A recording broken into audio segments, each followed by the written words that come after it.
আসসালামু আলাইকুম। একটা জিনিস মানে একটা বিষয় জিনিস বলা ঠিক না, আলোচনা করা যেতে পারে বোঝার জন্য। এটা হলো এটা একটা নদী, আমি একটা ব্রিজের উপর দাঁড়িয়ে আছি। এটা হলো নদীর তলদেশ, মানে তল। দেখেন, এখানে কেউ তো কোনো ঘাস বনে নেই, এখানে কেউ কোনো কিছু বনে নেই। এখানে প্রতি বছর পানি হয় এবং এই ব্রিজটা অনেক বড় দেখা যাচ্ছে। দেখেন অনেক বড়। আমি মাঝে দাঁড়িয়ে আছি, হাতে বেড়ে ডবল হবে। এখানে কে বীজ দিল, কে বীজ বপন করলো, কে চাষাবাদ করলো? প্রচুর ঘাস। হ্যাঁ, এই জন্য প্রবাদ আছে, আগাছার বৃদ্ধি বেশি, মানে যেগুলি আসলে প্রয়োজন নাই তার বৃদ্ধি বেশি। এটার একটা কন্ট্রাডিক্টরি একটা বিষয় আছে।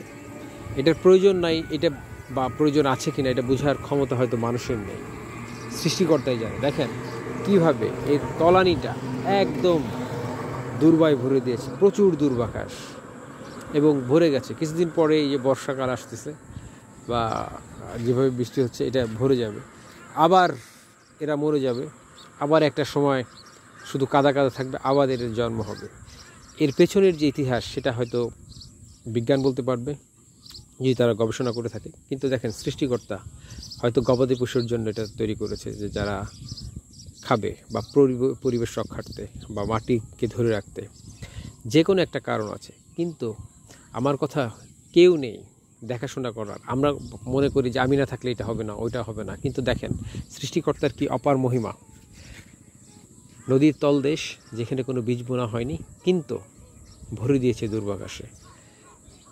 যদি এই যে মেস্তা বলেন, ওই যে দূরে ধান দেখা যায়, বা এই যে এরা যদি মানুষ কিছু কিছু জিনিস চাষ না করতো, এই জায়গাগুলি শূন্য থাকতো না।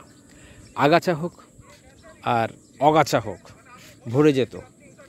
এইটাই হলো সৃষ্টিকর্তার মহিমা, যা আমরা প্রত্যেকটা জিনিসের ভিতর তার নিদর্শন দেখতে পাই। এখন তাকে অনুভব করা হলো বড় বিষয়। আপনি কিভাবে, কোন ওয়েতে বা কোন পদ্ধতিতে বা কোন প্রক্রিয়ায় তাকে অনুধাবন করবেন, আপনি বুঝতে পারবেন।